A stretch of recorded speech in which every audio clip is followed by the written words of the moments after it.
the 20th of November rolled around, and I went up to Belfast as normal, and I was going down to my stepdad's that day. So, I was under quite a strict time scale. But I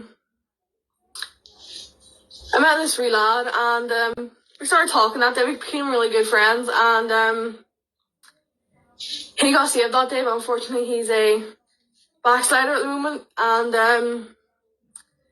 I sort of stayed with him for a while he was getting saved, so I sort of stood there, and I didn't know how to feel. I was sort of like, why? Like, here, you're gonna hate me, you hate me.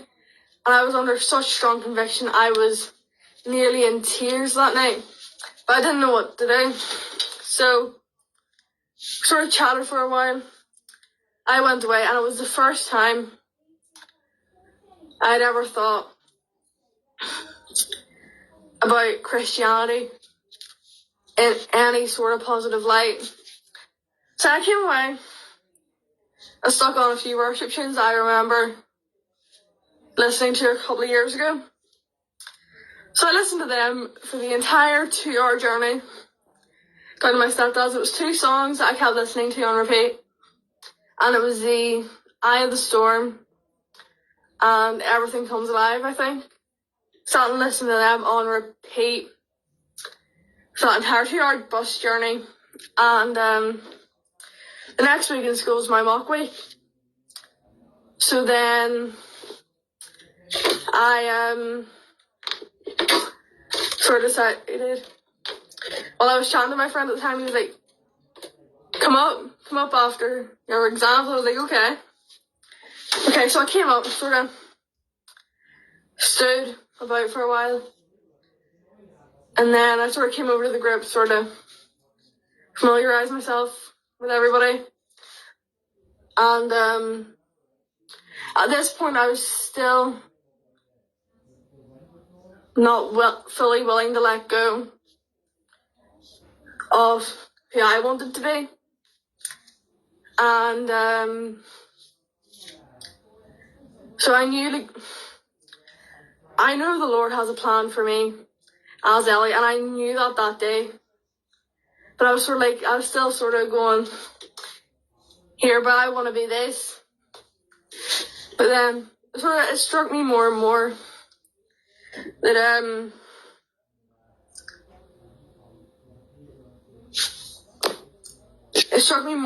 that turning my back upon sin and coming to the Lord was the right way forward. I knew that the one thing holding me back was a slight bit of happiness I was feeling in my sin, considering I never came out to my mother when I was part of the LGBTQ community. And the fact that I came out and told her I was a Christian, when I look back at it, makes me realise that being part of the LGBT community was never right for me. And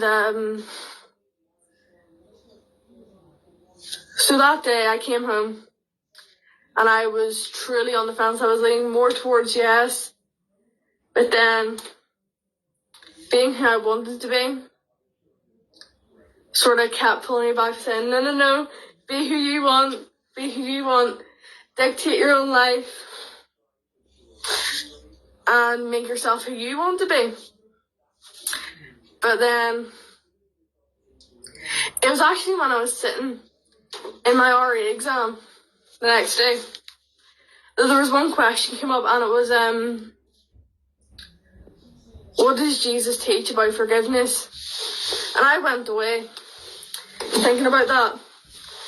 So then I got in contact with a few people. I sort of, put the question, read a few articles that were sent to me. And then I was truly sort of going, okay, this is the right way forward. Because I always thought that there was no way that my sins could be forgiven. There was no way I had like gone too far. Because over the summer as well, I turned to drink to numb my pain. I was drinking every week, getting blackout drunk, sitting up to 5 a.m, sleeping until 5 p.m. in the evening. And then I would go on for weeks. I would just sit and drink my life away, thinking that was the best way forward. And then I thought I could never be forgiven for any sin that I had committed, of which they were numerous. Because I never thought that someone like me could be forgiven. Honestly, I never thought someone like me could be forgiven. So I think that was also holding me back when I look back upon it. But after reading these articles, I was leaning really towards yes. So then I realised it was the best way forward. It was what I wanted to be, and it was what I was sort of like, it was what my heart wanted to do. So then I was really unsure of how to do it. So I came up again after school on Thursday to Belfast, and I stayed right there and then on the 3rd of December. And it is the best decision I've ever made.